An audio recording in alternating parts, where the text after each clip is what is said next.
Hi hello నమస్తే welcome to I dream. నేను journalist Pasha. Congress party జాతీయ అధ్యక్షుడు మల్లికార్జున ఖర్గే గారు తాజాగా ఒక సంచలన స్టేట్మెంట్ ఇచ్చారు. గ్యారంటీలు అనే హామీలు ఇచ్చే ముందు రాష్ట్ర బడ్జెట్ని దృష్టిలో పెట్టుకోండి అని కర్ణాటక వేదికగా జరిగిన ఒక మీటింగ్లో మాట్లాడారు. ఆయన ఇచ్చిన స్టేట్మెంట్ ప్రస్తుతం కాంగ్రెస్ పార్టీలోనే కాదు దేశవ్యాప్తంగా రాజకీయాల్లో ఒక సంచలనంగా మారింది. కాంగ్రెస్ పార్టీనే గ్యారంటీల పేరుతో అటు కర్ణాటక ఇటు తెలంగాణ రాష్ట్రాల్లో అధికారంలోకి వచ్చింది. ఇప్పుడు కొత్తగా ఏ రాష్ట్రాల్లో ఎన్నికలు రాబోతుందో అక్కడ కూడా ఇలాంటి గ్యారంటీలని హామీలుగా ప్రకటించే ఛాన్స్ ఉంది. ఈ నేపథ్యంలో ఆయన ఇచ్చిన స్టేట్మెంట్ ఏదైతే ఉందో అది సంచలనంగా మారింది. అసలు ఖర్గే గారు ఇచ్చిన స్టేట్మెంట్ కాంగ్రెస్ పార్టీని హెచ్చరించడానికా లేదా 6 గ్యారంటీలని ఆపేయడానికా, ఎక్కడైతే గ్యారంటీలు ఇచ్చాడో అక్కడ కొన్ని పథకాలను ఆపడానికా అనే చర్చ అయితే ప్రస్తుతం రాజకీయ వర్గాల్లో జరుగుతుంది. ఈ విషయంపై మాట్లాడేందుకు మనతో పాటు ఈరోజు ఉన్నారు ప్రముఖ political analyst and personality development coach Shivaram sir. సార్తో మాట్లాడి ఖర్గే వ్యాఖ్యలపై మరింత విశ్లేషణ చేసే ప్రయత్నం చేద్దాం. Hi sir. హలో అండి. ఎలా ఉన్నారు సార్? ఫైన్ పాషా గారు. మల్లికార్జున ఖర్గే గారు ఇచ్చిన స్టేట్మెంట్ మీరు చూసే ఉంటారు సార్. 6 గ్యారంటీలు కానీ గ్యారంటీలు ఓవరాల్గా గ్యారంటీలు ఇచ్చే ముందు ఒకసారి రాష్ట్ర బడ్జెట్ని దృష్టిలో పెట్టుకోండి. అడ్డగోలుగా మనం ఇచ్చేస్తే తర్వాత ప్రభుత్వ ప్రతిష్ట దెబ్బతింటుంది, అధికారంలోకి వస్తే రాష్ట్రం కూడా అప్పులు పాలయ్యే అవకాశం ఉంది అన్నట్లు ఆయన మాట్లాడారు. సో ఆయన ఇచ్చిన స్టేట్మెంట్ని మనం ఎలా చూడాలి సార్? పార్టీని హెచ్చరించినట్లా లేకపోతే 6 గ్యారంటీల అమలుని ఆపడానికా? నిన్న కర్ణాటకలో వారి ప్రెస్ మీట్ నేను కూడా చూశానండి. ఇప్పటికైనా ఆ పెద్ద మనిషికి జ్ఞానోదయం అయింది అని నేను సంతోషపడుతున్నానండి. ఇలాంటి రాజకీయ నాయకులు ఎవరైతే రాజకీయ పార్టీల అధ్యక్షులు ఉన్నారో ఇలాగనే ప్రెస్ మీట్స్ పెట్టి ఉచితాలపై ఇలాంటి స్టేట్మెంట్స్ ఇవ్వాలని నేను కోరుకుంటున్నాను. మొదటి విషయం. రెండో విషయం ఏంటంటే అండి, ఈ ఉచితాల వల్ల అసలు ఎంత ప్రమాదము అనేది ప్రజలు కూడా విశ్లేషించాలి, ప్రజలకు కూడా తెలియచెప్పాలి. ఎవరు తెలియజెప్పాలంటండి, ఎలక్షన్ కమిషన్ చేతిలో ఉంది యాక్చువల్లీ ఈ విషయాలు. ఇప్పుడు చూడండి, ఈ సిస్టమ్ మొత్తం నడిపేది అంటే ఏదైతే ఎలక్షన్ ప్రాసెస్ ఉందో ఎలక్షన్ ప్రాసెస్ అంతా నడిపించేది ఎవరండి? ఎలక్షన్ కమిషన్ నడిపిస్తారు. వాళ్ళు రాష్ట్రపతి ఆధీనంలో ఉంటారు. వాళ్ళది ఒక అంటే వాళ్ళకంటూ ఒక బాస్ అంటే ఎవరు ఉంటారో రాష్ట్రపతి ఆధీనంలో వాళ్ళు పనిచేస్తుంటారు. అయితే నేనేమంటానంటే, ఇప్పుడు ఒక చిన్న అఫిడవిట్ విషయంలో లేదా మనం ఫస్ట్ బీ ఫామ్ సబ్మిట్ చేస్తాం. అక్కడ ఎలక్షన్ కమిషన్ అధికారులు దాన్ని స్క్రూటినీ చేసి అన్ని కరెక్ట్గా ఉన్నాయా లేవా అనేది చూసి వారికి క్లీన్ చిట్ ఇస్తారు. అలాగే ఎలక్షన్ కమిషన్ని కూడా నేను కోరుతున్న ఐ డ్రీమ్స్ ద్వారా ఇలాంటి ఉచితాలు ఎవరైతే ఇస్తున్నారో పొలిటికల్ పార్టీస్, అసలు మీరు పరిపాలించాలంటే ఉచితాలు అనే సబ్జెక్టు ఇవ్వద్దు అని ఒక క్లాస్ పెట్టేసేయాలి.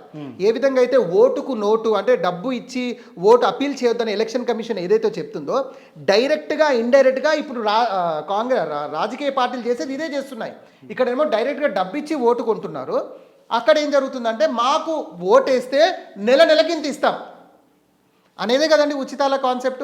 అంటే ఇది కూడా నథింగ్ బట్ ఓటర్లను మభ్యపెట్టే విషయమే కదండి. అమాయకమైన ఓటర్లను మాకు ఇది వేస్తే ఇది ఇస్తాం, మాకు వేస్తే ఇది ఇస్తాం అన్నట్టుగా జాతీయ పార్టీలు అలానే ఉన్నాయి, రాష్ట్ర పార్టీలు అలానే ఉన్నాయి ఇప్పుడు పరిస్థితి. అయితే ఇప్పుడు ఏదైతే మల్లికార్జున ఖర్గే గారు ప్రెస్ మీట్ పెట్టి ఈ విషయాలు చెప్పారో, వారు చెప్పిన విషయం ఏంటంటే, ఇప్పుడు వచ్చే కమ్మింగ్ మహారాష్ట్ర ఎలక్షన్స్ కానీ జార్ఖండ్ ఎలక్షన్స్ కానీ ఇప్పుడు మీరు దయచేసి రాష్ట్ర బడ్జెట్ని దృష్టిలో పెట్టుకొని చెప్పండి. అక్కడ ఉన్నటువంటి నాయకులకు ఆయన ఒక హెచ్చరిక చేశారు.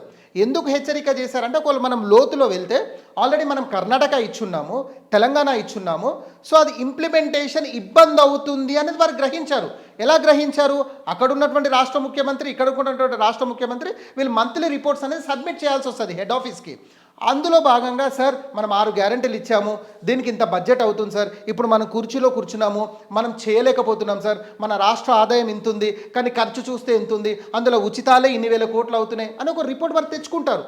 అందుకుగాను ముందు జాగ్రత్తగా మహారాష్ట్ర జార్ఖండ్కి చెప్పి ఉంటారనేది నా యొక్క విశ్లేషణ అనమాట. అయితే ఇక్కడ విషయం ఏంటంటే, రియల్గా ఉచితాలు ప్రమాదమా కాదా అనే దాని మీద ప్రతి ఒక్కరూ ఆలోచించాల్సిన అవసరం ఉంది. నన్ను అడిగితే ఇప్పుడు ఏదైతే మనం మలేరియా డెంగ్యూ ఎంత భయపడతామో అంతకంటే ప్రమాదకరం అని చెప్తాను ఉచితాలు. ఇది చూడండి, రియల్గా ప్రభుత్వాలు ఉచితాలే ఇవ్వాలనుకుంటే ఒకటి విద్య ఇవ్వండి, ఎడ్యుకేషన్ ఇవ్వండి, రెండోది వైద్యం ఇవ్వండి. ఈ 2 ఉచితం ఇస్తే చాలు, ఇంకా ఏం అవసరం లేదు.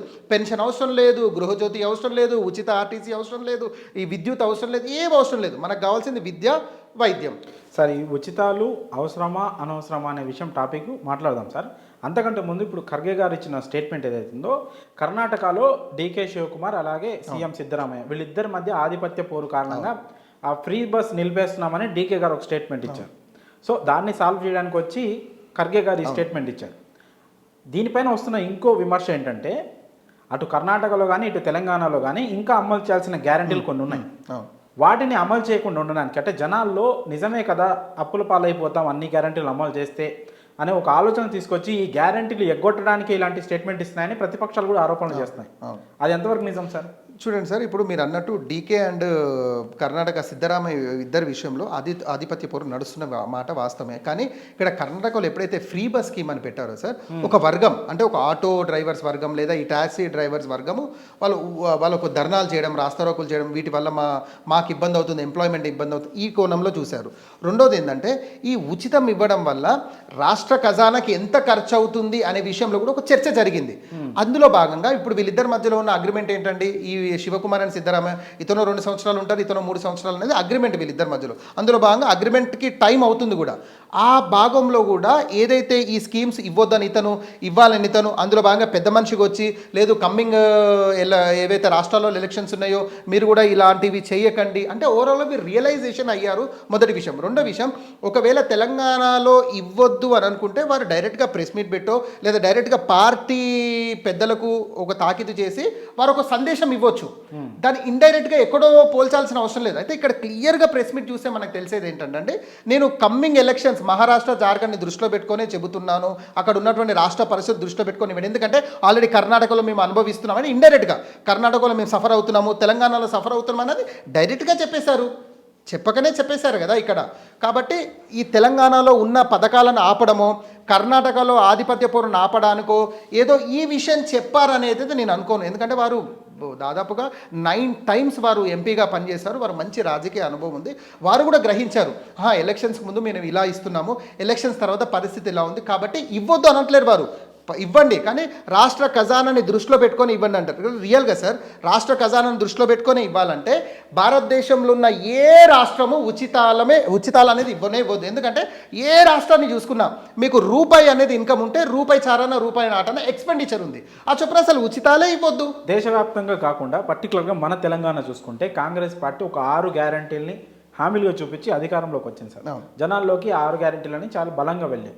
మీరు అన్నట్టు రాష్ట్ర బడ్జెట్ని దృష్టిలో పెట్టుకొని హామీలు ఇచ్చుంటే తెలంగాణలో కాంగ్రెస్ పార్టీ ఇచ్చిన 6 గ్యారంటీలు రాష్ట్ర బడ్జెట్కి తగ్గట్టే ఉన్నాయా, ఓవర్గా ఉన్నాయా, అంటే ఓవర్ రేటెడ్గా ఉన్నాయా? సార్ రియల్గా మీరు నన్ను ఈ క్వశ్చన్ అడిగితే నేను సూటికి ఇచ్చే ఆన్సర్ ఏంటంటే ఉచితాలకంటూ ఒక బౌండరీస్ ఉంటాయండి మనకు.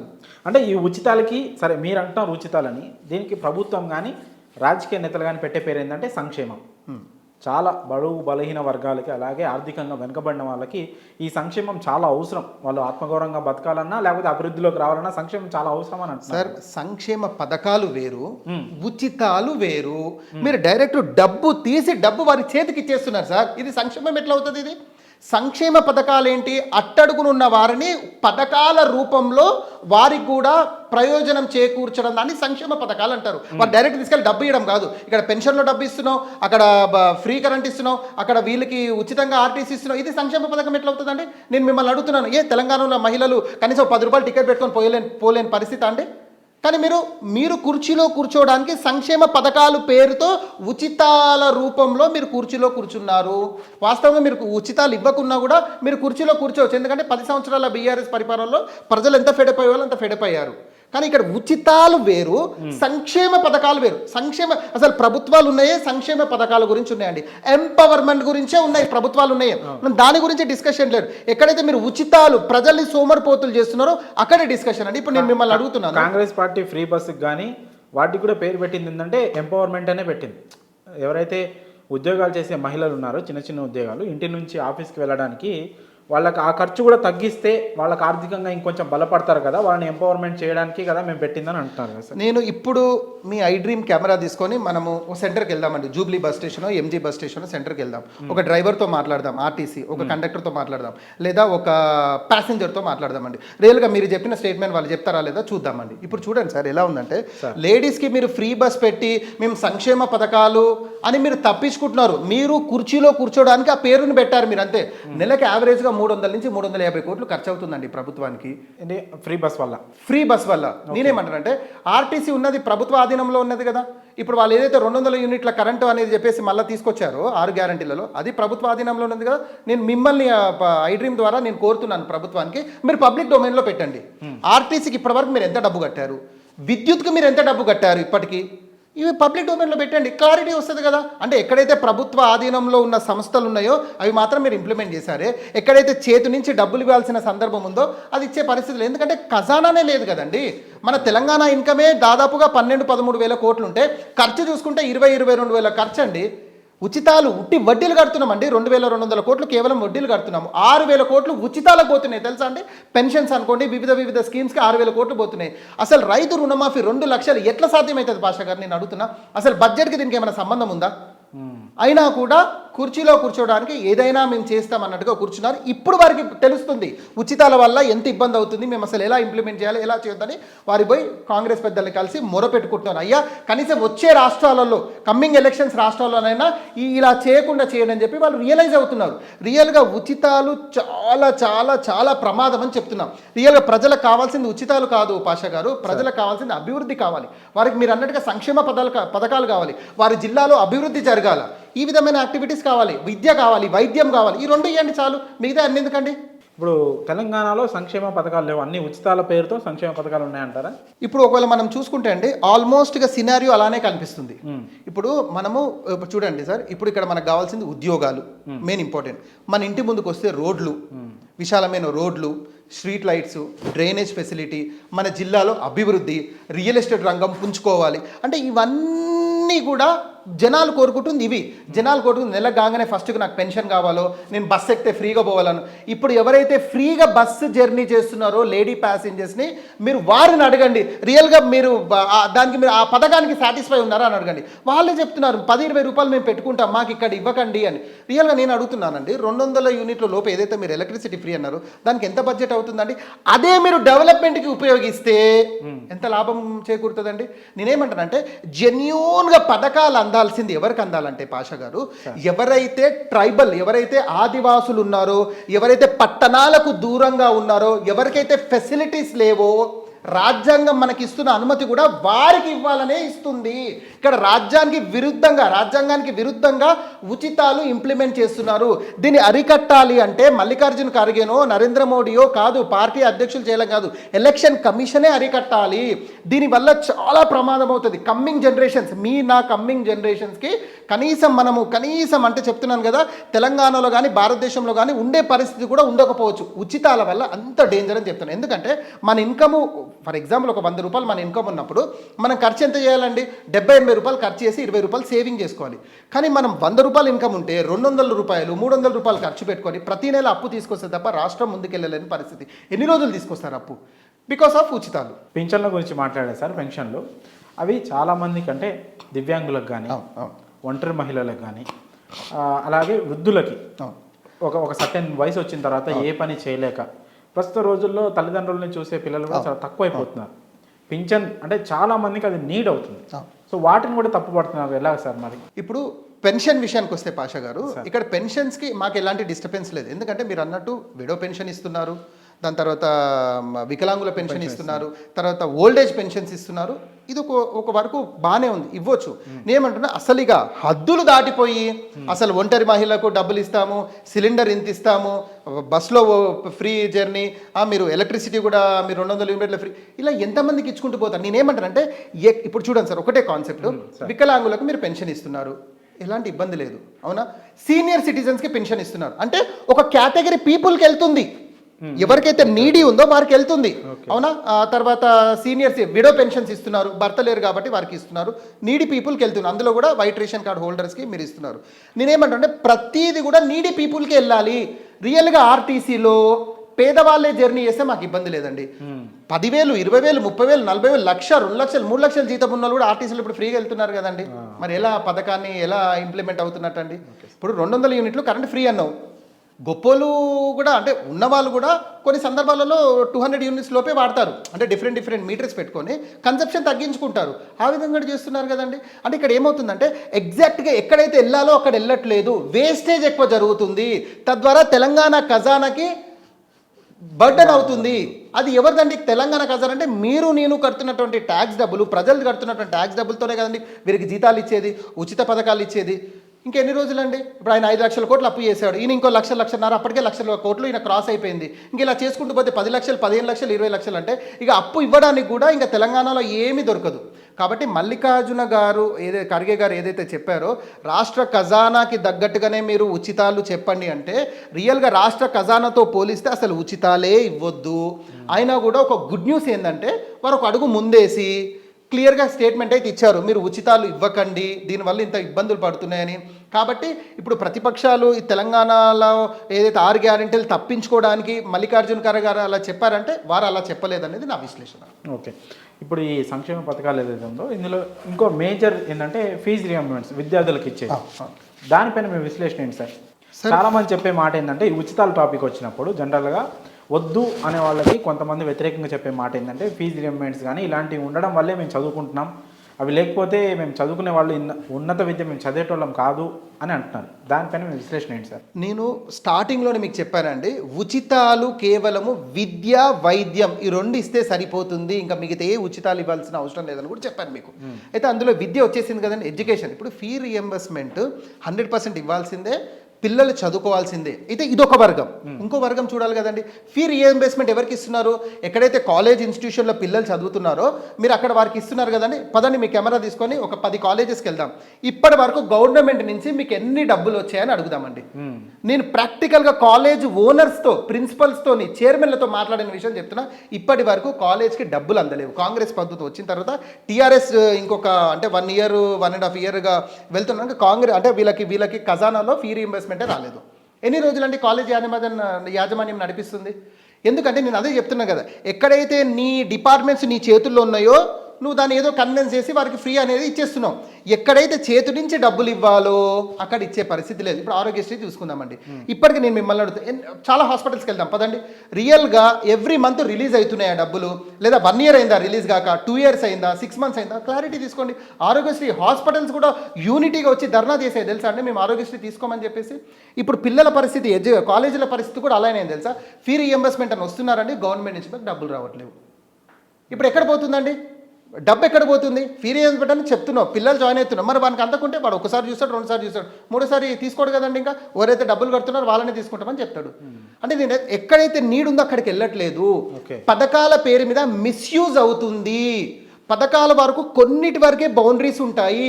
బౌండరీస్ దాటిపోయి మేము కుర్చీలో కూర్చోడానికి ఏదైనా చేస్తాము అంటే పరిస్థితి కుదరదు, చెయ్యలేరు. మీరు తెలంగాణ రాష్ట్రానికి ప్రభుత్వ అధినేత అంటే ఒక కుటుంబానికి తండ్రి స్థానం ఎలా ఉంటుందో ఒక రాష్ట్రానికి ముఖ్యమంత్రి స్థానం అలాంటిది. ఒక తండ్రి ఏ విధంగా కుటుంబం గురించి ఆలోచిస్తాడో ఒక రాష్ట్రానికి ముఖ్యమంత్రి కూడా అదే విధంగా ఆలోచించాలి అని చెప్తున్నాను. ఇప్పుడు రాష్ట్రానికి కుటుంబానికి ఒక తండ్రి ఆయన ఎలా ఆలోచిస్తాడు? నా భార్య, నా పిల్లలు, నా తల్లిదండ్రులు, రేపు వారి ఫ్యూచర్ ఏంటి, నా ఇన్కమ్ ఎంత వస్తుంది, నా ఎక్స్పెండిచర్ ఏంటి, నేను సేవింగ్స్ ఎలా చేసుకోవాలి. ఇప్పుడు ముఖ్యమంత్రి పరిస్థితి కూడా అదే అండి. 42 పోర్ట్ఫోలియోలు కలిస్తేనే తెలంగాణ ప్రభుత్వం. ఒక్కొక్క పోర్ట్ఫోలియో నుంచి ఇన్కమ్ ఎంత వస్తుంది, ఎక్స్పెండిచర్ ఎంత ఉంది, శాలరీస్ ఎంత ఖర్చు అవుతున్నాయి, ట్రాన్స్పోర్ట్ ఎంత ఖర్చు అవుతుంది. మీరు ఒక విషయం చెప్తే ఆశ్చర్యపోతారు మన పాషా గారు. కేవలం తెలంగాణ రాష్ట్రంలో ట్రాన్స్పోర్ట్ అంటే ఒక సీఎం కాన్వాయ్ నుంచి మొదలు పెడితే, అంటే గవర్నర్ సీఎం కాన్వాయ్ నుంచి మొదలు పెడితే కింది స్థాయి రెవెన్యూ ఇన్స్పెక్టరో లేకుంటే ఎంఆర్ఓ వారికి వెహికల్స్ ఇస్తారు కదండి. ఓన్లీ ఈ ఖర్చు 4,000 కోట్లు అవుతుంది తెలుసా మీకు? 4,000 కోట్లు అవుతుంది అంటున్నా. ఎవనయ్య సొమ్ము అంటే నేను ఎవడు ఎంజాయ్ చేస్తున్నాడు అని చెప్తున్నాను నేను అనేది అది. ఇలా మనం ఇక్కడ తర్వాత శాలరీస్ చూసుకోండి. శాలరీసే 8,000 కోట్ల నుంచి 10,000 కోట్లు కేవలం శాలరీస్కి ఖర్చు అవుతున్నాయి తెలుసా అండి. మీరు ఆశ్చర్యపోతారు. మన కెమెరా తీసుకొని వెళ్దాం, ఏదన్నా ఎవిడెన్స్ అండి, విట్నెస్ లేని మనం మాట్లాడొద్దు. మన ఐడ్రీమ్ కెమెరా తీసుకొని గవర్నమెంట్ ఆఫీసెస్కి వెళ్దాము. ఒకప్పుడు 58 సంవత్సరాలు వాళ్ళ లైఫ్ టైం, ఇప్పుడు 60 చేశారు. కేసీఆర్ మళ్ళీ దాన్ని 62కి పెంచాడు. గూగుల్ సర్వే ఇప్పుడు చెప్తున్న విషయం ఏంటంటే 50 సంవత్సరాలు దాటితే వాస్తవంగా మనుషులు బెడ్ పేషెంట్కి దగ్గరగా అయిపోయారు. ఇక వాళ్ళు సర్వీస్ చేయడం దూరం మాట. నేను గవర్నమెంట్ ఆఫీసర్స్తో మాట్లాడిన విషయం మీకు చెప్తున్నా. వారు నాకు చెప్పిన విషయం ఏంటంటే, శివరామ్ గారు 58 మాకు ఎక్కువ సార్, మేము సర్వీస్ చేయలేకపోతున్నాం. దొర 60 చేసిండు, 62 చేసిండు, అసలు ఇక మాకు ఇక ఏదో ఇంట్లో కూర్చొని జీతాలు తీసుకోవాలి.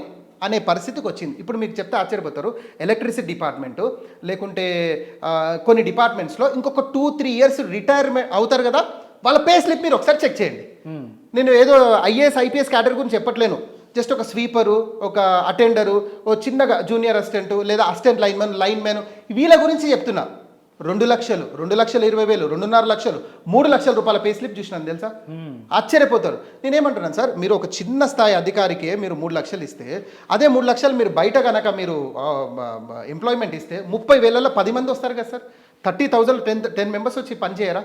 ఇప్పుడు జిహెచ్ఎంసీ స్వీపర్స్కి ఎంత అండి శాలరీ? ఇక్కడ మన 12,000 15,000 ఇస్తున్నారండి. అదే గవర్నమెంట్ స్వీపర్కి ఎంత ఉందండి శాలరీ? 2 లక్షలు, 1,50,000 గవర్నమెంట్ స్వీపర్కి అని చెప్తా. ఆమె ఏం పని చేస్తుందండి అంటే, నేనేమంటానంటే ఇక్కడ వ్యవస్థలో మార్పు జరగాలి అంటే ఏదైతే 60 ఉందో ఆ సిస్టాన్ని తీసేసి, ఏ విధంగా అయితే హైడ్రా చట్టం తీసుకొచ్చారో, ఏ విధంగా అయితే మూసీ అనే కొత్త చట్టాలను తీసుకొచ్చి ఇంప్లిమెంటేషన్ చేస్తున్నారో, ఎక్కడైతే లీకేజ్ సిస్టమ్ ఉందో, ఎక్కడైతే ఖర్చు ఎక్కువ అవుతుందో ఆ ఖర్చును తగ్గించాలి. ఇప్పుడు రూపాయి మనం సేవ్ చేయడము రూపాయి సంపాదించుతో సమానం అవుతుంది.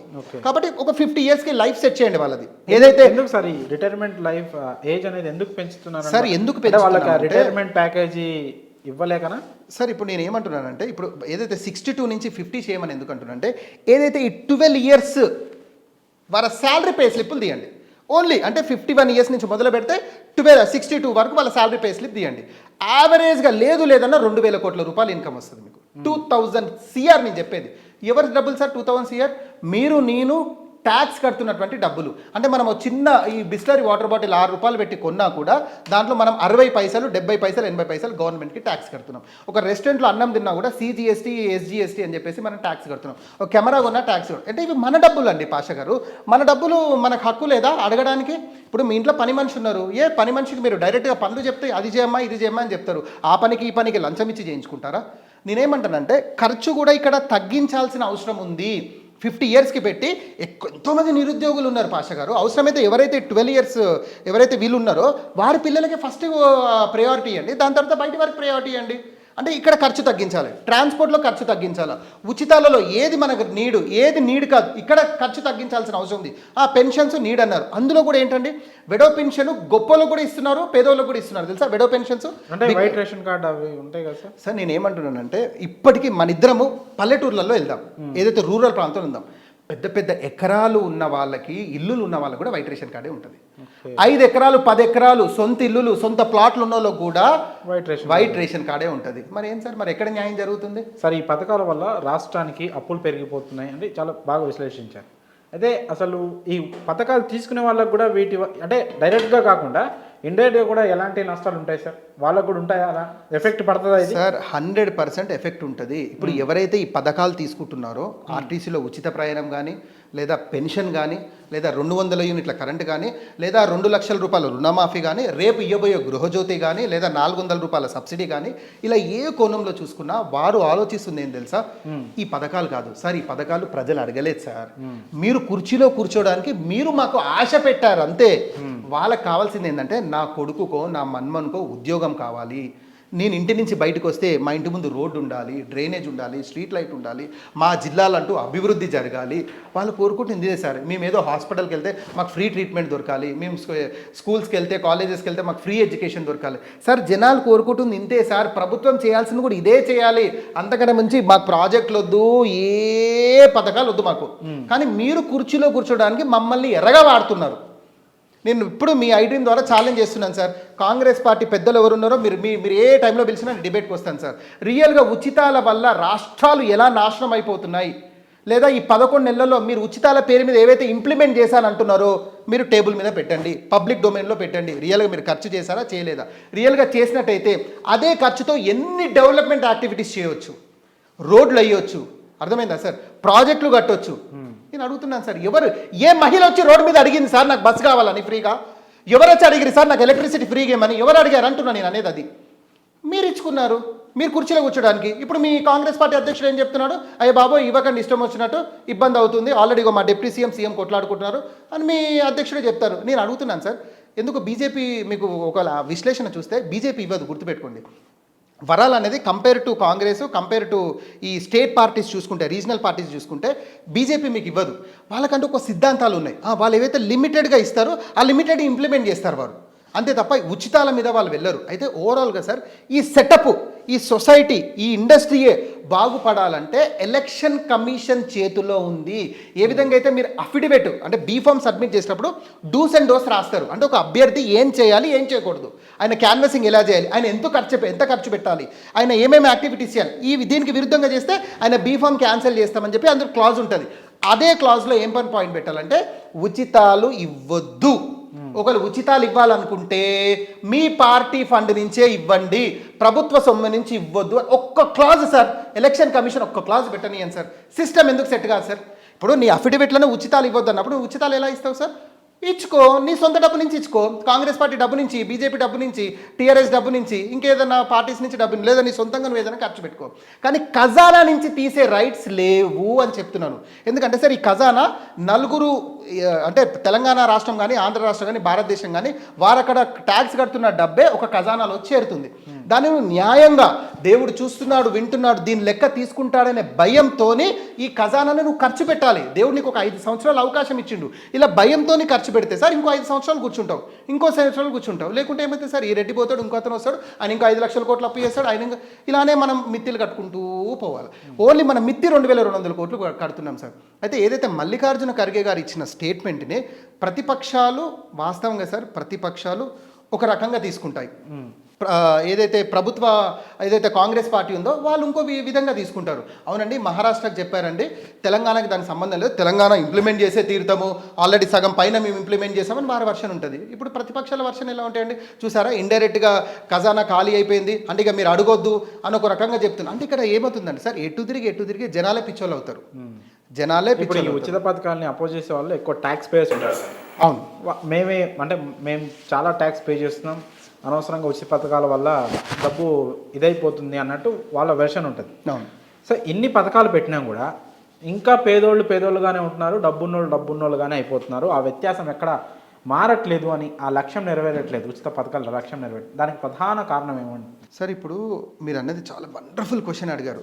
ఇప్పుడు ఈ ఉచిత పథకాలు ఇన్ని పెట్టినా కూడా రాష్ట్ర అభివృద్ధి ఎందుకు జరగట్లేదంటే సార్, ఇప్పుడు ఎలా ఉంటుందంటే మన రాష్ట్రంలో 4 కోట్ల మంది జనాభా ఉన్నారు, అందులో 50% తీసేస్తూ 2 కోట్ల మందికి పథకాలకు అర్హులు అనుకుందాం. నేనేమన్నా సార్, రుణమాఫీ అనుకోండి, లేదా నెలకి వీరు రైతు బంధు అనుకోండి, ఇంకా ఏమైనా యాక్టివిటీస్ అయినా ఎలా ఉన్నారంటే సముద్రంలో నీళ్లు చల్లుతున్నట్టుగా ఉంది ఈ పథకాల పరిస్థితి అనమాట. అంటే సముద్రంలో నీళ్లు చల్లితే అది వ్యర్థమా? అదే నేనేమన్నా సార్, ఒక రైతుకి నీడ్ ఏంటి తెలుసుకోండి. అంటే ఎంఎస్పి నీడు, మినిమం సపోర్ట్ ప్రైస్ నీడు, దాంట్లో ఫిల్ఫిల్ చేయండి. రైతుకు వచ్చే ఇబ్బందులు అండి, వాటర్ విషయంలో ఇబ్బంది ఉంది, బోర్ విషయంలో ఇబ్బందులు ఉన్నాయి, ఎలక్ట్రిసిటీ విషయంలో ఇబ్బంది ఉంది, ఎరువుల విషయం, ఈ విషయంలో మీరు ఫుల్ఫిల్ చేసినట్టయితే రైతు సాటిస్ఫై అవుతాడు సార్. ఇప్పుడు ఉన్నటువంటి రైతులు ఎవరైతే 10 ఎకరాలు 20 ఎకరాలు 5 ఎకరాలు ఉన్న వాళ్ళకి మేము సంవత్సరానికి అదే మేము ఒక పంటకి 6,000 ఇస్తాము 5,000 ఇస్తాము అంటే అది ఎక్కడ సరిపోదు. 5,000 రియల్గా వాళ్ళు పంటకే వాడతారా సార్? మీద యాక్టివిటీస్కి వాడతారు. ఏదో గవర్నమెంట్ ఇస్తుంది మేము తీసుకుంటున్నాము అంటే నేను ఏమంటాను, నీడ్ అనేది ఫుల్ఫిల్ కాదు. అదేవిధంగా మీరు ఎన్ని కోట్లు తెచ్చినా కూడా ఆ కోట్లను మీరు డివైడ్ చేసేసారనుకోండి సార్. ఇప్పుడు నేను ఏమంటానంటే నా దగ్గర ఒక 1000 రూపాయలు ఉన్నాయి సార్, ఆ 1000 రూపాయలు నేను ఒక్కరికే ఇచ్చాను అనుకోండి సార్, ఆ వ్యక్తి సెట్ అయ్యే అవకాశం ఉంటుంది. అంటే ఎగ్జాంపుల్ చెప్తాను, నా దగ్గర 1,00,000 రూపాయలు ఉంది, లేదా 10 లక్షలు ఉన్నాయి. నేను 10 లక్షలు ఏం చేయాలంటే నేను తెలివిగా ఆలోచించి ఒక్కరికో ఇద్దరికో డివైడ్ చేస్తే సార్ వాళ్ళు సెట్ అవుతారు. వాళ్ళు ఏం చేస్తారు, అరే బాబు మీరు సెట్ కాగానే మీరు కూడా ఈ విధంగా డివైడ్ చేయాలని చెప్పాను అనుకోండి, సిస్టమ్ సెట్ అవుతుంది. కానీ ఆ 10 లక్షలు ఏం చేస్తున్నానంటే 10 లక్షల మందికి రూపాయి పంచుతున్నా. ఎక్కడ ఫుల్ఫిల్ అవుతుంది సార్? ఫుల్ఫిల్ కాదు. అది అంటే సముద్రంలో నీళ్ళు పోసినట్టే. అక్కడ కూడా ఏమవుతుందంటే 4 కోట్ల మందిలో 50% తీసేస్తే ఈ 2 CR పీపుల్కి మీరు ఏవైతే పంచుతున్నారో ఎక్కడికి సరిపోవి డబ్బులు. కానీ మీరు పంచుతున్నారు అనే ఫీలింగ్లో మీరు ఉన్నారు తప్ప ఎవరికి సరిపో, మళ్ళీ వాళ్ళు చేయాల్సిన పని వాళ్ళు చేశారు. అయితే ఇక్కడ ఎవరైతే ట్యాక్స్ పేయర్స్ విషయంలో ఉన్నారో సార్, ఇప్పుడు వారి ఆవేదన ఏంటంటే, ఇప్పుడు వారి ఆవేదన నేను మీతో చెప్తాను. ఇప్పుడు నేను పాషా గారి దగ్గర ఫర్ ఎగ్జాంపుల్ అంటే నేను 1,00,000 రూపాయలు అప్పు చేశాను, నేను 10 లక్షలు అప్పు చేశాను. నేనేమంటానంటే పాషా గారు మీరు కట్టండి అని చెప్తున్నాను. మీరు కడతారా? నేను ఎందుకు కడతాను సార్? మీరు అప్పు చేస్తే నేను అడుగుతున్నా, మరి తెలంగాణ ప్రభుత్వం అప్పు చేస్తే మీరు ఎందుకు కడుతున్నారు సార్? మరి మీకేం రైట్స్ ఉన్నాయి కడుతున్నారు? రేవంత్ రెడ్డి కట్టుకోవాలి, ఇక్కడ కేసీఆర్ కట్టుకోవాలి, వాళ్ళు కట్టుకోవాలి. మీరు ఎందుకు కడుతున్నారంటే మన ఖజానాలో నుంచే తీసి కదా సార్ వాళ్ళు కడుతున్నారు. ఇప్పుడు ఈ కెమెరా కొనాలంటే 36% GST అండి. 18 సెంట్రల్ తీసుకుంటే 18 స్టేట్ తీసుకుంటే, ఓ రెస్టారెంట్లో ఒక ఇడ్లీ తినాలంటే వాళ్ళు 5% GST తీసుకుంటున్నారండి. అంటే నేను ఎక్కడ చూసినా ట్యాక్స్ రూపంలో నేను పిండుతున్నారు. పెట్రోల్ ఎందుకు వస్తుంది పాషా గారు? 40 రూపాయలకు వస్తుంది పెట్రోల్, 107 రూపాయలకి ఇప్పుడు తెలంగాణలో మనం కొనే పరిస్థితి. ఎంత తీసుకుంటున్నామండి? దగ్గర 67 రూపాయలు ట్యాక్స్ రూపంలో వసూలు చేస్తున్నారు కదండి. ఎక్కడ పోతున్నాయి ఈ డబ్బులు? ఎన్ని రోజులు ఇంకా పంచుకుంటూ తిరుగుతారు? ఎక్స్పెండిచర్ని తగ్గించాలి, ఉచితాలను తగ్గించాలి. ఎవరికి ఇవ్వాలి పెన్షన్స్, అది కూడా ఎవరికి నీడ్, ఎవరికి వారికే. తర్వాత ఇక్కడ ఏంటి వీళ్ళకి ఏంటి నీడ్, అట్లా మనం డివైడ్ చేసుకొని ఇక్కడ మనకు కావాల్సింది విద్య, వైద్యం, ఈ పెన్షన్స్, ఈ కోణంలో మనం ఫిల్టర్ చేసుకుంటే మనకు నెలకు 5-6 వేల కోట్లు మిగులుతాయి. ఇక్కడ కూడా ఉద్యోగులలో కూడా అమ్మ మీరు పని చేయలేకపోతున్నారు, 50 సంవత్సరాలు దాటింది మీకు, కాబట్టి నేను ఒక చట్టం తీసుకొస్తున్నా 50 ఇయర్స్కే గవర్నమెంట్ లైఫ్ అని. అదేదైతే మిగతా ఫండ్ ఉందో ఆ ఫండ్ అన్ఎంప్లాయ్మెంట్కి ఇచ్చారండి, ఎంతమంది సంతోషపడతారు? నేనేమంటాను పాషా గారు, హైదరాబాద్లో 100 మందిలో 20 మంది ఇబ్బంది పడుతున్నారు, 80 మంది సంతోషంగా ఉన్నారు కదా. రేపు మీరు ఏదైతే నిర్ణయాలు తీసుకుంటారో గవర్నమెంట్ ప్రకారం కూడా గవర్నమెంట్ సెక్టార్లో కొంత పీపుల్ ఇబ్బంది పడతారు, అలా రెండో డౌట్. కానీ 80 మంది ఎదురు చూస్తారు కదా, అమ్మ మాకు కూడా ఉద్యోగాలు వస్తున్నాయి. ఆ 80 మందిని చూడు, 20 మందిని చూడకు అంటారు. ఇప్పటి వరకు వస్తున్న ప్రభుత్వాలందరూ కూడా ఆ 20 మందిని చూసే లాస్ అవుతున్నాయి. 50 ఇయర్స్కి వాళ్ళ లైఫ్ స్పాన్ పెట్టండి, విద్య, వైద్యం ఈ 2 ఉచితంగా ఇవ్వండి, పెన్షన్స్ కూడా కొన్ని హద్దులు ఉన్నాయి, హద్దుల వారికి ఇవ్వండి, అభివృద్ధి మీద ఫోకస్ చేయండి, రియల్ ఎస్టేట్ రంగం మీద ఫోకస్ చేయండి. ఈ విధమైనటువంటి యాక్టివిటీస్ చేస్తే రెవెన్యూ అనేది జనరేట్ అవుతుంది. ఎన్ని రోజులు అండి, ఇంకెన్ని రోజులు ఈ ఉచితాలు ఇచ్చుకుంటూ? కాబట్టి ఇప్పటికైనా కాంగ్రెస్ పెద్దలు ఆయన మల్లికార్జున్ గారు ఇచ్చిన స్టేట్మెంట్ని నేను ఆహ్వానిస్తున్నాను. అదేవిధంగా బీజేపీ, అదేవిధంగా రీజనల్ పార్టీస్ కూడా ఇలాంటి స్టేట్మెంట్స్ ఇవ్వాలి. కానీ వీళ్ళు ఇలాంటి స్టేట్మెంట్స్ ఇవ్వాలంటే ఎలక్షన్ కమిషనే చొరవ తీసుకుంటే ఇంకా అసలు ఇక అడ్డుగీత గీస్తే ఇక మనం క్రాసే చేయం కదండి, ఇక ఏ డిస్టర్బెన్స్ లేదు కదండి. ఇప్పుడు ఆయన ఇచ్చిన స్టేట్మెంట్ వల్ల ఈ గ్యారంటీలు కానీ ఉచిత పథకాలు కానీ హైలైట్ అవుతున్నాయి సార్. ఇప్పుడు మీరు ఇంకో టాపిక్ ప్రస్తావించారు, ఎక్స్పెండిచర్ అంటే ఖర్చులు, ప్రభుత్వంలో ఉండే ఖర్చులు. ఇవి చాలా మందికి సామాన్యులకు తెలియదు. ట్రాన్స్పోర్ట్కి ఎంత అవుతుంది, వాళ్ళ జీతాలకు ఎంత అవుతాయి అని ఇవి హైలైట్ కావట్లేదు, ఇవి హైలైట్ అవుతున్నాయి. సో పోల్చుకుంటే రెండిట్లో ఎక్స్పెండిచర్ అంటే ప్రభుత్వంలో ఖర్చుకి, ప్రభుత్వ పెద్దలకు కానీ, ముఖ్యమంత్రి స్థాయి నుంచి కానీ, చిన్న అటెండర్ స్థాయి నుంచి కానీ, వాళ్ళకున్న జీతాలు కానీ, వాళ్ళకుండే ఎలివెన్స్లు కానీ ఇవే ఎక్కువ ఖర్చు అవుతున్నాయి సార్. కానీ ఉచితాల మీద ఎక్కువ విమర్శలు వస్తున్నాయి, పేదోళ్ళు తీసుకునే వాటి మీద సోమరిపోతులు చేస్తున్నారని ఇండైరెక్ట్గా ఒక విమర్శ కూడా ఉంది వాళ్ళ పైన. మరి అవెందుకు అంత ఎలివేషన్ కావట్లేదు సార్? అంత సార్ నేను అందుకే మీకు నా ఇంటర్వ్యూలో నేను క్లియర్గా చెప్తున్నాను, ఇక్కడ మనకు తగ్గించాల్సింది ఎక్స్పెండిచర్ కూడా తగ్గించాలి, అది గవర్నమెంట్ ఎంప్లాయీస్ నుంచే స్టార్ట్ అవ్వాలని చెప్తున్నాను నేను. ఈయన ఖర్గే లాంటి వ్యక్తి గ్యారంటీల గురించి మాట్లాడారు, కానీ ఇప్పుడు మీరు అన్నట్టు ముఖ్యమంత్రి జీతాలు కానీ, ఎమ్మెల్యేల జీతాలు కానీ, ఎంపీ జీతాలు కానీ, వాళ్ళకి ఇచ్చే కాన్వాయ్ కానీ, ఆ ఖర్చు కానీ వాటి గురించి ఎందుకు మాట్లాడలేదు ఏ పొలిటీషియన్ అయినా? నాట్ ఓన్లీ ఖర్గే, 9 సార్లు ఎంపీగా ఉన్నటువంటి ఖర్గే కాదు కదా, ప్రీవియస్ గా ముఖ్యమంత్రులు ఉన్న వారు కూడా వీటి గురించి మాట్లాడరు అని చెప్తున్నా.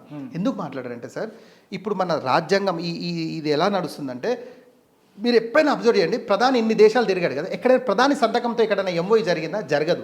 అక్కడ ఉన్నటువంటి ఆ డిపార్ట్మెంట్ సంబంధించిన ప్రిన్సిపల్ సెక్రటరీ ఐఏఎస్తో జరుగుతుంది. ఇక్కడ కూడా ముఖ్యమంత్రులు రేవంత్ రెడ్డి కానీ, ప్రీవియస్ ముఖ్యమంత్రి కేసీఆర్ కానీ ఆయన సంతకంతో ఎలాంటి రెజల్యూషన్స్ పాస్ అవ్వదు. మీకు తెలుసా? ఏదున్నా చీఫ్ సెక్రటరీ సంతకం పెట్టాలి, లేదా ఆ డిపార్ట్మెంట్ సంబంధించిన ప్రిన్సిపల్ సెక్రటరీ సంతకం పెట్టాలి. అంటే ఇక్కడ సొసైటీ అంటే ఇక్కడ ఈ సిస్టమ్ నడుస్తుంది గవర్నమెంట్ అఫీషియల్స్తోనే నడుస్తుంది అనమాట. అయితే జనరల్గా వీళ్ళకి ఆలోచన ఎలా ఉంటుంది అంటే, ఎందుకు వారితో పెట్టుకోవడం, మనకు ఏదో 5 సంవత్సరాలు ఉండి వారిని మంచిగా చేసుకుంటూ పని తీసుకుంటూ వెళ్తే సరిపోతుంది కదా. ఈ కోణంలోనే తరాలు తరాలు తరాలు వెళ్ళిపోయాయి. సార్ మీరు ఒక విషయం చెప్తాను, అంబేద్కర్ గారు రాసిన రాజ్యాంగంలో, అంటే వారు ఏదైతే కమిటీకి చైర్మన్గా ఉన్నారో ఆ రాజ్యాంగంలో ఏముంది తెలుసా? రిజర్వేషన్స్ ఎగ్జాంపుల్, అది కూడా ఆదివాసులకు, అడవులలో నివసించే వాళ్లకు, పట్టణాలలో ఉండే వాళ్ళకి సమానంగా ఉండాలి కాబట్టి రిజర్వేషన్స్ అనే సిస్టమ్ తీసుకొచ్చారు. అది కూడా మీరు చెప్తే ఆశ్చర్యపోతారు. రాజ్యాంగంలోని ఆర్టికల్ 52లో ఏముంటుందంటే, ఆ రిజర్వేషన్స్ కూడా 10 years కానీ రాశారు. అంటే 1950లో కదా మనకి ఇది వచ్చింది రిపబ్లిక్, 1960 వరకే అన్నారు, తెలుసా మీకు? అయితే ఒకవేళ ఈ 10 yearsలో ఈ సిస్టమ్ ఇంప్లిమెంట్ కాకుండా ఇంకొక 10 years పెంచండి అని ఉంటుంది రాజ్యాంగంలో. అంటే 1970 వరకు తీసుకురండి. ఈ 1970 కూడా కాకుండా ఇంకొక 10 years పెంచండి అని ఉంది. అంటే 1980 వరకు అంది. ఇప్పుడు ఏంటంటే 2024లో ఉన్నాం. ఇలాగే నడుచుకుంటూ పోతుంది. అంటే ఒరిజినల్గా అంబేద్కర్ గారు ఇచ్చిందేమో ఆదివాసులకు ఇస్తే, ఈ కోకాపేట, నార్సింగ్, గచ్చిబౌలి హైరైజ్ అపార్ట్మెంట్లో వీళ్ళు కూడా రిజర్వేషన్స్ పొందుతున్నారు. మరి ఎక్కడండి న్యాయం ఏడ జరుగుతుంది? అంటే రాజ్యాంగం ఒకలాగా చెప్తే ఇక్కడ ఇంప్లిమెంటేషన్ ఇంకోలాగా అవుతుందండి. రియల్గా రాజ్యాంగం ప్రకారంగానే ఇంప్లిమెంటేషన్ అవుతే ఇండియా సిస్టమేటిక్గా ఉంటుంది. రాజ్యాంగ పరంగా ఇంప్లిమెంటేషన్ జరగట్లేవు. క్యాబినెట్ రిజల్యూషన్స్ అని, పార్లమెంట్ రిజల్యూషన్స్ అని, అసెంబ్లీ రిజల్యూషన్స్ అని కొత్తగా యాడ్ చేసి సిస్టాన్ని నాశనం చేసేస్తారు. రియల్గా ఇది ఇది పబ్లిక్ యూజ్ అవుతుందంటే అది వేరే విషయం. కానీ ఇక్కడ ఏమవుతుంది అంటే, సొంత లాభాల గురించి కూడా, డబ్బా కొట్టుకోవడానికి గురించి, మేము కుర్చీలో కూర్చోవడానికి ఇష్టమున్నట్టు వరాలు ఇచ్చి రాష్ట్రాన్ని, దేశాన్ని సర్వనాశనం చేశారు సార్ పొలిటీషియన్స్. ఫైనల్గా ఈ సంక్షేమ పథకాలు కావచ్చు, మీరు అన్నట్టు ఉచిత పథకాలు కావచ్చు, వీళ్ళని సపోర్ట్ చేసే వాళ్ళు కూడా ఉన్నారు. ఖచ్చితంగా కావాలి, ఉండాల్సిందే అని అన్నారు. వాళ్ళకు ఫైనల్గా అల్టిమేట్గా మీరు ఇచ్చే సమాధానం ఏంటి? ఎవరైతే ఉచితాలు కావాలి మాకు అనేవారు ఉన్నారో, అమ్మ దయచేసి ఒక విశ్లేషణ తీయండి, మీరే తీయండి. తెలంగాణకి ఇన్కమ్ ఎంత వస్తుంది, ఏ డిపార్ట్మెంట్ నుంచి ఇన్కమ్ ఎంత వస్తుంది, ఖర్చు ఎంత ఉంది, ఆ ఖర్చులో ఎంతెంత ఏ డిపార్ట్మెంట్ వారు ఎంతెంత అంటే ట్రాన్స్పోర్ట్కి ఎంత ఖర్చు అవుతుంది, జీతాలకు ఎంత ఖర్చు అవుతుంది, ఇంకా మిగతా యాక్టివిటీస్కి ఉచితాలకు ఎంత ఖర్చు అవుతుంది, మిత్తికి ఎంత ఖర్చు అవుతుంది, మీరు లెక్క తీయండి. ఎవరైతే ఉచితాలకు సపోర్ట్ చేస్తున్నారో వారికి నేను హెచ్చరిస్తున్నా, వారికే చెప్తున్నా, ఎస్పెషల్లీ ఇందులో పొలిటీషియన్స్కి చెప్తున్నా, పొలిటికల్ పార్టీస్కి చెప్తున్నా. అసలు తెలంగాణకి ఇన్కమ్ ఎంత, ఎక్స్పెండిచర్ ఎంత, ఇన్కమ్ ఎలా వస్తుంది, ఒక ఆర్టీఐ వేసేయండి, రైట్ టు ఇన్ఫర్మేషన్ యాక్ట్ వేయండి, డిపార్ట్మెంట్ వైజ్ మీకు ఇన్కమ్ వస్తుంది. ఓకే, ఇంత వస్తుంది, ఖర్చు ఎంత, అది కూడా ఆర్టీఐ అండి, ఖర్చు వస్తుంది.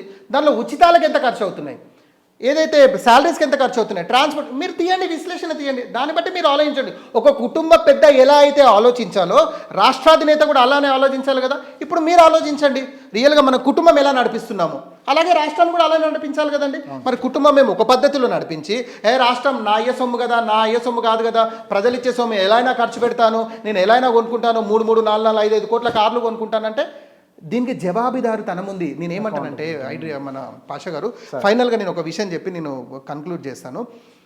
ఇప్పుడు ఐడ్రీమ్ అనే సంస్థ ఉంది, ఎగ్జాంపుల్ మీ ఐడ్రీమ్ అనే సంస్థనే తీసుకుందాం, ఎగ్జాంపుల్ చెప్తున్నాను నేను. ఒకవేళ ఐడ్రీమ్ అనే సంస్థ తీసుకుంటే ఈ సంస్థ పర్ఫెక్ట్గా ముందుకు వెళ్ళాలంటే 5 పాయింట్ ఫార్ములా అని ఒకటి ఉంటుంది. ఇది ఐడ్రీమ్కి పనికొస్తుంది, ఈ 5 పాయింట్ ఫార్ములా అనేది గవర్నమెంట్కి పనికొస్తుంది, కేంద్ర ప్రభుత్వానికి కూడా పనికొస్తుంది, ఒక కుటుంబానికి కూడా పనికొస్తుంది. 5 పాయింట్ ఫార్ములా. 5 పాయింట్ ఫార్ములా ఏంటంటే మొట్టమొదటిగా ఈ ఐడ్రీమ్ ఓనర్ ఎవరైతే ఉన్నారో అతను నిఘా ఉండాలి.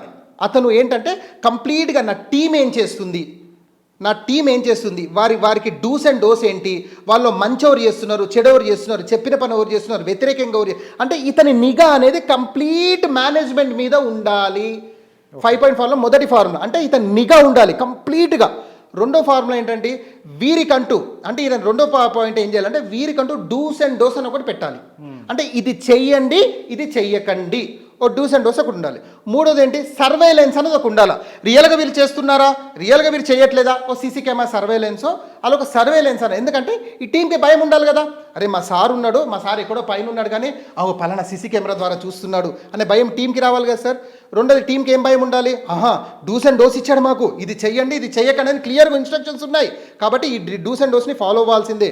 ఇది ఫాలో అవ్వాలంటే సీసీ కెమెరా నన్ను చూస్తుంది, ఈ 4 గోడల మధ్యలో ఎవరు లేరు కదా, నేను ఏది చేసినా నడుస్తుంది అంటే కుదరదు. నాకంటూ డూస్ అండ్ డోస్ ఉన్నాయి, ఈ సీసీ కెమెరా ద్వారా నా సార్ చూస్తున్నాడు. ఈ 3 పాయింట్స్ అయిపోయినాయి. కానీ 4వ పాయింట్ అంటే రివార్డ్స్. మంచిగా పనిచేశారు పాషా గారు, చాలా ది బెస్ట్ ఇంటర్వ్యూస్ చేస్తున్నాడు, బెస్ట్గా పనిచేస్తున్నాడు, సో పాషాకి రివార్డ్ ఇద్దాము. రివార్డ్స్ అనేది ఉంటుంది సిస్టమ్, లేదా పనిష్మెంట్ సిస్టమ్ అని ఒకటి ఉంటుంది. మీ ఐడ్రీమ్స్ డూస్ అండ్ డూస్కి వ్యతిరేకంగా వెళ్తున్నారు మీ టీము, మీ స్టాఫ్, అప్పుడు ఏమవుతుంది, పనిష్మెంట్ అనేది ఉంటుంది. వారిని తీసేయడము, లేదా వాళ్ళ శాలరీస్ని కోత విధించడము, వారికి ఏదో విధంగా పనిష్మెంట్. ఇది 5 పాయింట్ ఫార్ములా అంటారు. ఇప్పుడు రాష్ట్రానికి వస్తే కూడా ముఖ్యమంత్రి, మనకంటూ రాజ్యాంగం ఉంది, మనకంటూ సర్వేలెన్స్ ఉంది, మనకంటూ అంటే ఇప్పుడు ఈడ ఏమంటారండి, అదే పద్మభూషణ్ భారత రత్న రివార్డ్స్ ఉన్నాయి, మనకంటూ జైల్స్ ఉన్నాయి, పనిష్మెంట్స్ అనేవి ఉన్నాయి క్లియర్గా. అంటే మన ఈ ప్రభుత్వం దృష్టిలో ఇది క్లియర్ ఉంది. ఇది ఎక్కడి నుంచి వచ్చాయి 5 పాయింట్ ఫార్ములా అంటే మనకు మన గ్రంథాలు నేర్పిస్తున్నాయి ఈ 5 పాయింట్ ఫార్ములా. బైబిల్ చూసుకోండి, వేదాస్ చూసుకోండి, ఖురాన్ చూసుకోండి, ఇక్కడ కూడా 5 పాయింట్ ఫార్ములా ఏంటంటే మనని పుట్టించిన భగవంతుడు, ఆ బ్రహ్మ సర్వేశ్వరుడు ఒకడు ఉన్నాడు. ఓనా క్లారిటీయా? మనకంటూ ధర్మశాస్త్రాన్ని ఇచ్చాడు, ఏం చేయాలి ఏం చెయ్యొద్దు అని ధర్మశాస్త్రంలో క్లియర్గా ఉంది. భగవద్గీత 16వ అధ్యాయం 23-24 శ్లోకాలు చూస్తే కృష్ణుడు అర్జునుడికి చెప్తున్నాడు, నువ్వు ఏ కర్మ చేయాలన్నా ఏ పని చేయాలన్నా శాస్త్రము ప్రామాణికము, శాస్త్రాన్ని వదిలి నువ్వు పని చేసినట్టయితే ఈ పరలోకాలలో నీకు మోక్షం లభించదు అని క్లియర్గా మనకు శాస్త్రాన్ని ప్రకారంగా జీవితాన్ని గడపాలని కృష్ణుడు అర్జునుడికి చెప్తున్నాడు. క్లియర్గా ఉంది. ఇది ఖురాన్లో చూసుకున్నా ఉంటుంది మనకి ఈ ఫార్ములా, బైబిల్లో చూసుకున్నా కూడా క్లియర్గా ఫార్ములా ఉంటుంది. మూడోది ఏంటిది, మనకంటూ ఒక నిఘా ఉంది, దేవుడు చూస్తున్నాడు వింటున్నాడు అనేది ఒక నిఘా అనేది క్లియర్గా ఉంది. అది చిత్రగుప్తులు రాసుకున్న విషయం కానివ్వండి, లేదా దైవదూతలు రికార్డ్ చేస్తున్న విషయం కాబట్టి మనకంటూ ఒక రికార్డ్ ఉంది. రికార్డ్ అంటే సర్వేలెన్స్ ఉంది, దేవుడు చూస్తున్నాడు అనే భయం అయితే మనకుంది, ఉండాలి. నాలుగోది ఏంటి, ఓకే మంచి పని చేస్తే అంటే దేవుడు చెప్పిన మార్గంలో వెళ్తే మనకు ఒక స్వర్గము, అంటే మరణాంతర జీవితం ఉంది, మనకు స్వర్గము లేదు, నా ఇష్టం వచ్చినట్టుగా నేను ముందుకు వెళ్తానంటే మనకంటూ ఒక నరకము. ఇది 5 పాయింట్ ఫార్ములా. ఈ 5 పాయింట్ ఫార్ములా అనేది ప్రతి రంగంలో ఉండాలి అని నేను కోరుకుంటున్నా. ఈ 5 పాయింట్ ఫార్ములాని ఇంప్లిమెంట్ చేయాలంటే మన ధార్మిక గురువులు చెప్పాలి. అది ముఖ్యమంత్రికి వర్తిస్తుంది, ఐడ్రీమ్ ఓనర్కి వర్తిస్తుంది, ఒక కుటుంబ పెద్దకు కూడా వర్తిస్తుంది. అయ్యా ఇష్టం వచ్చినట్టు బ్రతకడం కాదు, నువ్వు ఏదైతే ఖజానాకు వస్తుందో, తెలంగాణ ఖజానాకు డబ్బు వస్తుందో అది నీ డబ్బు కాదు, ప్రజల డబ్బు, ప్రజలకు జవాబుదారీతనం ఉండాలి. ఎందుకు లేదు నువ్వు ఇష్టం వచ్చినట్టు ఖర్చు పెడతా అంటే మరణానంతర జీవితంలో మళ్ళీ దీని లెక్క దేవుడు తీసుకుంటాడు అనే భయం రేవంత్ రెడ్డికి ఉండాలి, కేసీఆర్కి ఉండాలి, ప్రభుత్వ పెద్దలకు ఉండాలి. ఈ భయం ప్రతి ఒక్కరికి ఉంటే 100% మనలో సిస్టంలో మార్పు అనేది జరుగుతుంది. ఈ భయం రావాలంటే గురువులపై ఉన్నది బాధ్యత. సిస్టమ్ అనేది సెట్ అవుతుందండి. ఇప్పుడు నాకు పనిష్మెంట్స్ లేవంటే వాడు ఇష్టం వచ్చినట్టు బతుకుతాడు. అరే లేదు ఈ తప్పు చేసి పనిష్మెంట్ ఉంది, అది ఇక్కడ ఉంది రేపు అక్కడ ఉంది అని ఒక భయం ఉందనుకోండి 100% సెట్ అవుతాడు. అందుకే నేను ఏమంటానంటే ముఖ్యమంత్రి దగ్గర నుంచి మొదలు పెడితే ఒక బెగ్గర్ వరకు ప్రతి ఒక్కరికి కౌన్సిలింగ్ అనేది రిక్వైర్మెంట్ ఉంది. ఆ కౌన్సిలింగ్ నోటి మాటతో కాదు, గ్రంథాల ప్రకారంగా కౌన్సిలింగ్ ఇవ్వాలి. గరుడ పురాణంలో శిక్షల పేర్లేంటి, అసలు ఎలాంటి శిక్షలు ఉన్నాయి, కుంభిపాకం అంటే ఏంది, ఇట్లా ఇవి కొన్ని శిక్షల పేర్లు చెప్పుకుంటూ ఈ శిక్షలు ఎవరికి అర్హులు, ఈ విషయాలు మీరు హిందూస్ ఎవరైతే ఇప్పుడు పురోహితులు ఉన్నారో వారు వారి శిష్యులకు చెప్పే ప్రయత్నం చేయాలి. పాస్టర్లు కూడా బైబిల్ ప్రకారంగా వారి క్రిస్టియన్స్కి చెప్పే ప్రయత్నం చేయాలి. ఇప్పుడు బైబిల్లో అండి ఈయన ఎవరు మన దేవుడు పాత నిబంధనలో మోషేకి 10 కమెంట్మెంట్స్ ఇచ్చాడు. అదే యేసు వారికి 10 కమెంట్మెంట్స్ అదే ఇచ్చారు. అందులో ప్రధానమైనటువంటి కమెంట్మెంట్ ఏంటి, మార్క్స్ వార్తలో 12:29 వాక్యంలో ఓ ఇజ్రాయేలునము మన దేవుడైన ప్రభు, అద్వితీయుడైన ప్రభు, ఆయన పూర్ణ హృదయంతో పూర్ణ వివేకంతో మీరు ఆయననే ఆరాధించాలి అని ఎవరు చెప్తున్నారు? ఇక్కడ యేసు చెప్తున్నాడు. మన దేవుడైన ప్రభు, అద్వితీయుడైన ప్రభు అని క్లియర్గా చెప్తున్నాడు. అదే రెండో కమెంట్మెంట్ ఏంటి, నిన్ను వలని పొరుగు వారిని ప్రేమించు, నిన్ను నువ్వు ఎలా ఇష్టపడతావు పొరుగు వారిని కూడా అలా ఇష్టపడ్డని చెప్తున్నాడు. ఇది కమెంట్మెంట్. ఇది ఇలా క్రైస్తవుడు ఫాలో అయితే ఇబ్బంది ఏముందండి? అలాగే మనం గీతా చూసుకున్నా కూడా సర్వేజన సుఖన భవంతు, మానవ సేవ మాధవ, ఇలా మనకు కొన్ని తెలుస్తుంటాయి ఏది చేయాలన్నా. డూస్ అండ్ డోస్ అనేది 5 పాయింట్ ఫార్ములాలో ఉంది. ఇది ముఖ్యమంత్రికి వర్తిస్తుంది, ప్రధానికి వర్తిస్తుంది, ఐడ్రీమ్ ఓనర్కి వర్తిస్తుంది, ఒక కుటుంబ పెద్దకి వర్తిస్తుంది. ఈ విధంగా జీవితాన్ని ముందుకు తీసుకెళ్తే సొసైటీ సిస్టమేటిక్గా వెళ్తుంది. లేదు నా ఇష్టం వచ్చినట్టు బతుకుతా అంటే నేను మళ్ళీ చెప్తున్నా భాష గారు, ఇప్పుడు మన ఎక్స్పెండిచర్ తెలంగాణకి 20 నుంచి 22 వేల కోట్ల ఎక్స్పెండిచర్ ఉంది. ఆర్టీఏ వేద్దాం, మీరు తెప్పించండి. రేపు అది 25,000 కోట్లు 30,000 కోట్లు అయితే పరిస్థితి ఏంది? రెవెన్యూనేమో తగ్గుతూ వస్తుంది, ఎక్స్పెండిచర్ ఏమో పెరుగుతూ వస్తుంది. మరి ఎవరు ఆపాలి దీన్ని? ఆపాలంటే ముఖ్యమంత్రి కదా ఆపాలండి. ప్రజలు ప్రశ్నించాలి కదా. ఈ పథకాలు ఇచ్చే వాళ్ళకి కానీ గవర్నమెంట్ నడిపించే వాళ్ళకి కానీ ఒక 5 పాయింట్స్ ఫార్ములా ఒకటి చెప్పారు. దానికి గ్రంథాలు వేదాలు ఇవన్నీ ఎగ్జాంపుల్ చెప్పారు. అయితే తీసుకునే వాళ్ళు ఉంటారు కదా సార్, ఇప్పుడు మీరు అన్నట్టు 10 ఎకరాలు 20 ఎకరాలు ఉన్నోళ్ళు కూడా ఉచితంగా తీసుకుంటున్నారు, వైట్ కార్డు ఉంది వాళ్ళకి అంటున్నారు. వాళ్ళకి ఎగ్జాంపుల్గా అంటే వేదాలని వీళ్ళని ప్రామాణికంగా తీసుకునే వాళ్ళు తీసుకోకుండా ఉండడానికి ఎలా? సార్ ఇప్పుడు గుర్తుపెట్టుకోండి సార్, ప్రతి హైందవ సోదరుడు గీత వేదాస్ని, గరుడ పురాణాన్ని, లేదంటే మనకంటూ ఏదైతే కొన్ని ధార్మిక గ్రంథాలు వాటిని విశ్వసిస్తాడు. ప్రతి ఒక్క క్రైస్తవుడు బైబిల్ని విశ్వసిస్తాడు, ప్రతి ఒక్క ముస్లిం ఖురాన్ని విశ్వసిస్తాడు. నేనేమంటానంటే సార్, ఎప్పుడైతే ఈ గురువులు ఈ గ్రంథాలకు దగ్గర చేస్తారో సార్, వానిలో చెడు పోయి మంచి పెరుగుతుంది. ఎప్పుడైతే మంచి పెరుగుతుందో అప్పుడు మార్పు వస్తుంది. ఏమన్నా మార్పు వస్తుంది? అయ్యా నాకు 20 ఎకరాలు 30 ఎకరాలు ఉందయ్యా, నేను దేవుడి దేవుల బాగానే బతుకుతున్నాను, నాకు ఈ పథకం వద్దు అని ప్రజల్లోనే ఒక మార్పు వచ్చి చెప్పే అవకాశం ఉంటుంది. రెండో విషయం ఏంది, ఇప్పుడు అస్సలు మంచి చెడు అనేది పక్కన పెడితే పుణ్యానికి వస్తుంది కదా, ఫ్రీగా వస్తే ఫినాయిల్ కూడా తాగుదామనే రకంలో ప్రజలు ఉన్నారు. వాడు ఇస్తున్నాడు మేము తీసుకుంటాం, భయ్ మా డబ్బులే మాకు ఇస్తున్నాడు మేము తీసుకుంటున్నాము. ఇప్పుడు రియల్గా అంటే కొందరిని పక్కన పెడితే, కొందరిని అంటే వేల మీద లెక్క పక్కన పెడితే మిగతా వాళ్ళందరికీ 50, 100, 200, 300, 400 ఎకరాలు ఉన్న రైతు బంధు ఎంజాయ్ చేశారు కదండి మొన్నటి వరకు. అవునా? ఎంతమంది రిటర్న్ ఇచ్చారంటే ఇప్పుడు పబ్లిక్ మైండ్ సెట్ ఎలా అయిపోయిందంటే గుళ్ళలకు వెళ్తున్నారు, చర్చిలకు వెళ్తున్నారు, మసీదులకు వెళ్తున్నారు, దర్గాలకు వెళ్తున్నారు, కానీ ఆధ్యాత్మిక అనేది లేదు, దేవుడి భయం అనేది మనిషిలో లేదు. ఎందుకు లేదంటే గురువులు మర్చిపోయారు, ఈ బోధన ఇవ్వడమే గురువులు మర్చిపోయారు. వాళ్ళు కొన్ని ఫార్మేట్స్ నేర్చుకున్న అదే అంటే మనుషులు ఎప్పుడైతే భయం వస్తుందో, అంటే ఈ సొమ్ము మనది కాదు కాబట్టి మన సొమ్ము కానీ మనం ముట్టొద్దు అనే భయం వస్తుందో 100% సొసైటీలో మార్పు జరుగుతుంది. ఇప్పుడు ఎట్లా ఉంటుంది అంటే ఇస్తున్నారు తీసుకుంటున్నాం బస్. కొందరికి భయం ఉన్న వాళ్ళు కూడా ఇలాంటి యాక్టివిటీస్ చేస్తున్నారు. కాబట్టి నేనేమంటానంటే ప్రజలలో కూడా చైతన్యం రావాలి.